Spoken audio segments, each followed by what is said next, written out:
I was there kind of at the start. I remember I became Dean of Engineering in 2006, and just as we were finishing one of the major races with the first car, the Soleon, and standing at the finishing line, cheering the team, seeing the energy, all of Calgary came out to the campus, cheered them on, and huge sense of pride.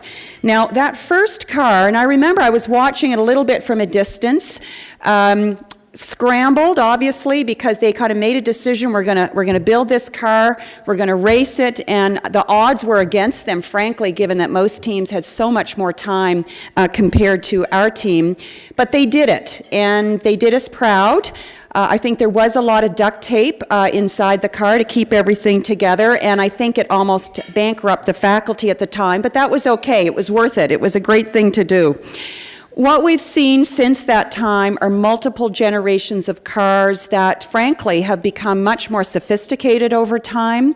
We've seen a broadening of the student team from mainly engineering students to now I understand about 40% are from the Haskayne School, but it's really interdisciplinary across the University of Calgary, whether it's communications students, project management, all the technical expertise, all the logistics. That's what Solar Car is all about. And over that time, not only has the team broadened, but the team has become that much more sophisticated in how it operates, frankly, how professional they are in terms of going out to communities and talking about the Solar Car and talking about the importance of these types of projects and education at the University of Calgary. You're great recruiters for us. But also when you go and compete nationally and internationally, we get consistent feedback that our solar team is really one of the best out there. They're helping all of the other teams when they're in need. They're extremely fine representatives of our university, and they go there to compete and they go there to win. And they have done so well over so many years. They have won a number of awards like the Mechanical Engineering and Sportsmanship Award in 2007 and the World Solar Challenge Event Safety Award in 2013.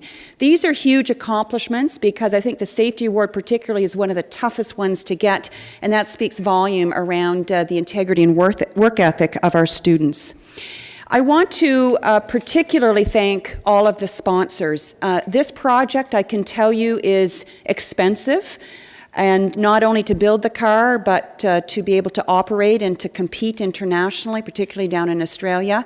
And if it wasn't for the major organizations and individuals and foundations who have stepped up to contribute to this very, very worthy cause, we would not be here today celebrating the latest generation, the Schulich Delta. So this car is really a community effort. Yes, it's the students day in and day out that have put their sweat and tears into making sure that it is operational. But frankly, it's the community that's come behind them to provide that very tangible support. In some cases, dollars. In some cases, it's advice to make sure that they are very, very well prepared for the future. As was noted, we have had 4 generations of cars that have been launched, and I can tell you each one has done an incredible job. And one of the things that I think is particularly important about the Solar Car team is how it's made Mr. Schulich very, very proud of the Schulich School. I've told this story before that when he came out in 2005 and was looking at whether he wanted to invest in naming an engineering school in the country, the group that actually sealed the deal for us at the University of Calgary was the Solar Car team. He met with the team members at the time. They inspired him so much about what Calgary's all about and what the University of Calgary and the Schulich School is all about. He said, that's where I want to invest my money. That's where they're doing great things. That's where I see creativity and student energy. And that's where I want to leave a legacy for engineering students for the future. And of course, we know his gift has also been instrumental in helping these cars take shape. So on behalf of the whole University of Calgary, I want to say congratulations to our team members. You are true professionals. You will be wonderful professionals when you leave the university. We're very, very proud of you. Keep up the great work and great tradition. I want to thank all of those. I know there are some alumni from the first Soleon car. Thank you for getting us involved in this wonderful and highly worthy adventure, and it is an adventure. It has certainly differentiated the University of Calgary and has set us on a path that I think has created a student experience that is second to none. Thank you. Thank you, Dr. Cannon, not only for speaking today, but for the years of support you have given the team. Ladies and gentlemen, as I mentioned earlier, my name is Susanna Kubik, and I'm the outgoing business manager and project co-chair of the University of Calgary Solar Car team. Generation 4 has spanned these past 2 years in which the team has taken a big step to push innovation, push our designs, and to drive change. The team designed and built our first 4-wheeled, 2-seater vehicle with a practical design, Schulich Delta, 100% manufactured by students and in half the time of our previous generation. And as many of you know, the team in Delta raced in the World Solar Challenge in Australia this past fall. And one question I am often asked is if we won. The direct answer, no, we did not cross the finish line first, and in fact, we faced some major challenges with our car. But this answer of winning is misleading, because although we didn't cross the finish line first, we won in many other categories. I'd like to take you with me into the outback where trees are far and few between.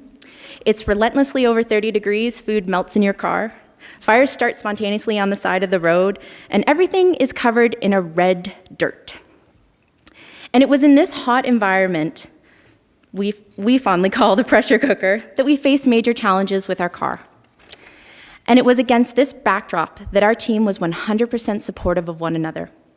We were enthusiastic, we looked for positive solutions, and we came together as a team. Not one single member placed blame, no one fought. We worked together to make the best of what was quite frankly a disappointing situation at the time.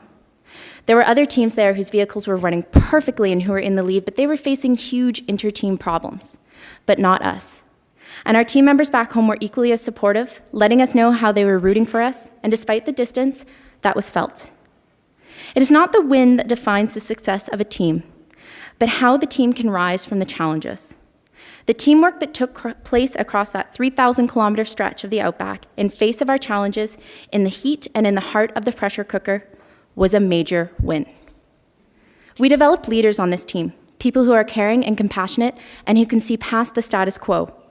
On our trip across the outback, this was displayed time and time again. And one moment that sticks out is when we came upon the University of Toronto with their trailer turned over. Our team could have driven by, many others did, and hey, it's a competition, so it's fair game. And we certainly would have been able to use the time at the next check stop to make some changes on the car.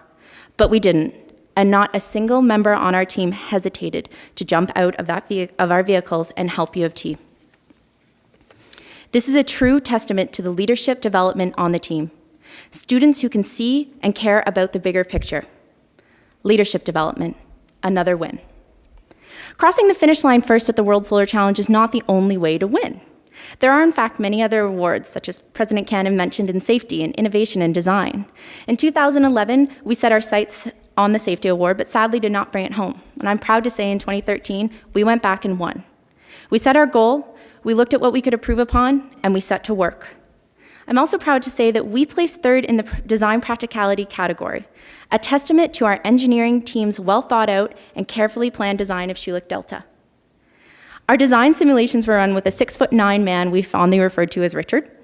Richard's height paid off because the judge who was actually used to test the space in the vehicles was about 6'5", and he definitely appreciated our headroom. A win in itself is the success in which our students were able to fundraise, manage our finances, ship a vehicle with dangerous goods halfway across the world, navigate through the world of permits, insurance, customs, and authorities, and build something from nothing and watch it grow. And yes, we learned many lessons along the way. We learned that a 2-year time frame is too short to design, build, and test a new vehicle to make it race ready. We learned that while manufacturing everything is a great thing to strive for, we need to step back and perfect the art of one component at a time. And the lessons we have learned set the stage for the future development, and that is what this team is all about. And in fact, that's what learning is all about, identifying where we need to make improvements, setting a game plan for how those improvements can be made, and getting to work. The lessons we have learned and our game plan for the future are key to adding another win, a win across the finish line. So ladies and gentlemen, to sum it up, no, we did not cross the finish line first. But over the last 2 years, we have had successes and wins at what this team aims to do. We have been innovative, we have educated, and we are inspired. Thank you.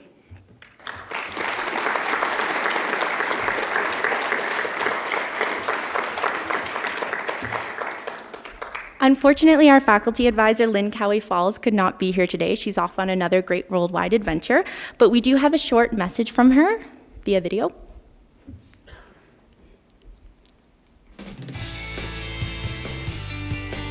Oh, the greatest ride of my life. Absolutely a journey. I can't be at the fabulous event today because I am with students in Crete, and I wish I could be there. It's no longer the Solar Car project, it's the Solar Car program. Well, I think the Solar Car team provides a learning experience outside of the classroom, taking it away from the textbook and into the reality of life. It encompasses everything from the pure technical skills of soldering to working together in teams, working with multidisciplinary practitioners, because that's what real life is going to be. You're not just going to be working as an engineer or working as a business student or working in communication.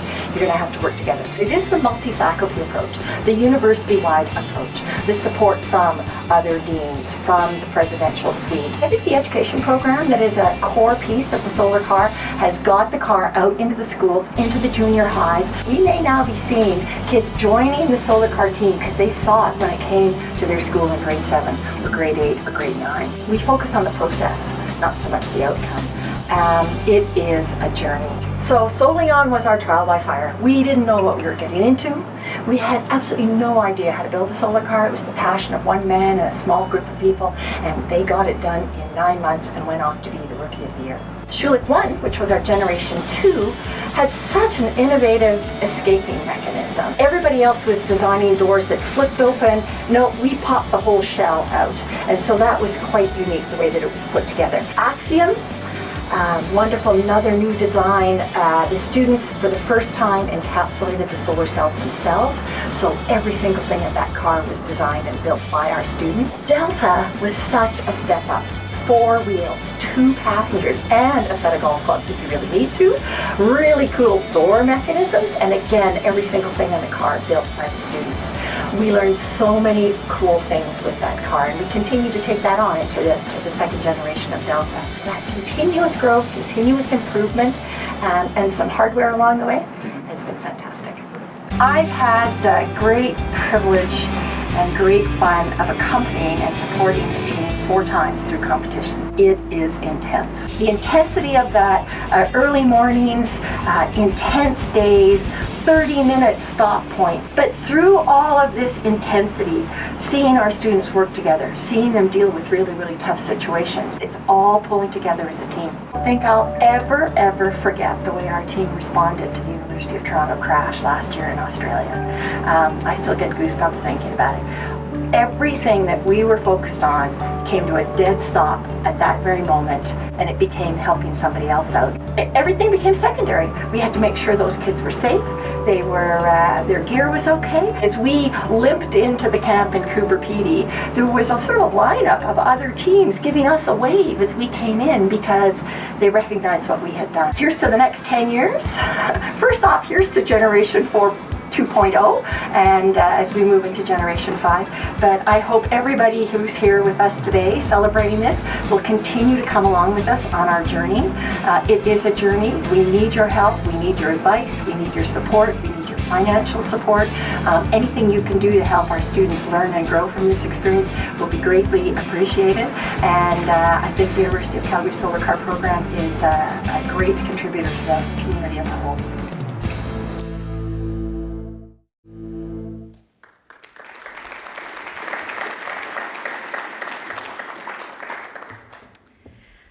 Ladies and gentlemen, it is now my pleasure to introduce our new project co-chairs, the leaders who will be setting the stage for the next 10 years.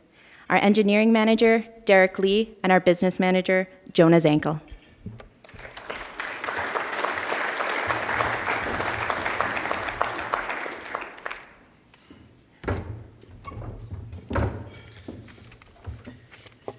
Thank you, Susie, for the introductions. We're excited to be here. As she said, I am Jonah Zankel. And I'm Derek Lee. I joined the team in October, an excited first-year student looking to make my mark on campus. Little did I know I would be here this morning speaking as a member of the largest student project at the University of Calgary. In the past months, I have had the opportunity to speak to hundreds of students through our school visit program, worked on our incredible car, and have learned more about solar cells than I thought possible. I am thrilled to share what the solar car team, Derek and I, have in store for the next several years. When I first joined the team, I sat down in a room full of strangers, and I was told there might be a lot of sanding. They weren't kidding. Yet, with such a simple task, I found myself not wanting to leave the shop. I felt that I'd be letting the team down as I left that shop door.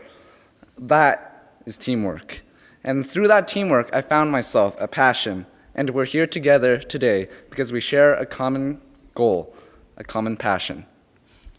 The first thing we can announce today is our plan to return to the World Solar Challenge in 2015. Schulich Delta will race again.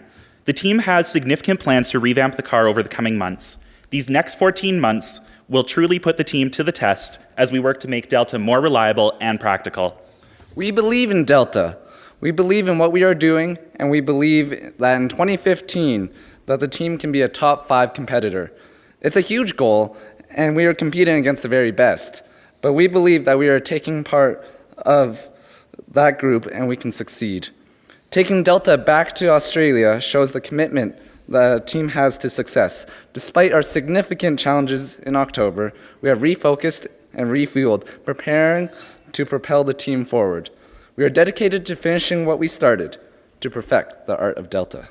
We are finishing off the tablet display with the dashboard. We are enhancing driver comfort. We are increasing the efficiency of the cells. And we're including a stereo. You can't forget the stereo. You can't call a car until you can cruise around town with that stereo cranked up. Even more so, a radio is almost a necessity across 3,000 kilometers of Australian outback. The passion the team has can inspire others to change the world. Change in our world often comes from a seemingly small idea. 10 years ago, this team had such an idea, to build a race car that would run solely off solar energy. Our passion has driven change and innovation in our own team. What kind of impact can we have on the rest of the world? We have students reach out with their own innovative projects, seeking advice on how they can make a difference. They see the impact we have had and want to have the same effect. We've become role models in the community, ambassadors for the university, and prime examples of what can be accomplished through an exemplary post-secondary education.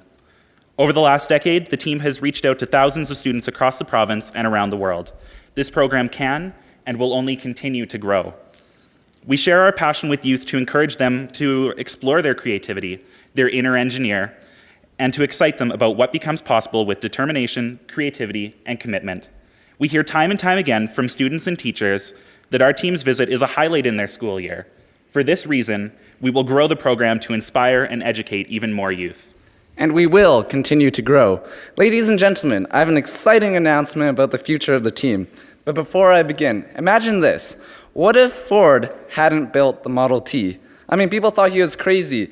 Who would have thought that a big, crazy, stinky old contraption such as the Model T might change the future in such a profound way?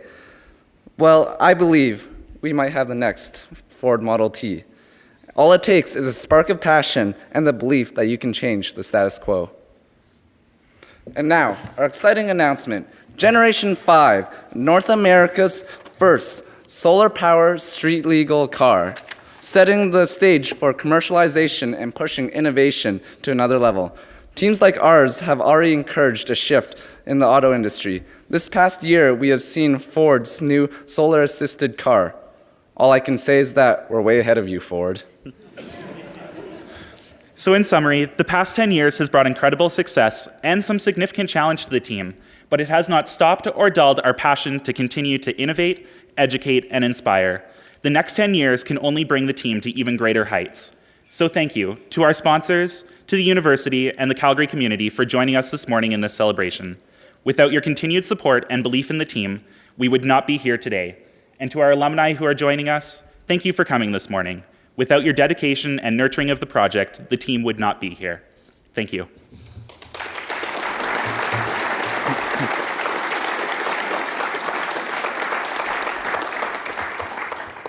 Okay, so just a few housekeeping notes. I invite you to leave your business cards at the bowl at the registration desk on your way out, just to keep up to date on the team if you'd like. Team alumni, if you could gather around your representative generations across the room, that'd be great so we could take a few quick pictures. Team members are available to answer any questions, so feel to ask them any questions, and you can also take pictures with the cars. Once again, thank you for joining us. We look forward to another decade of success.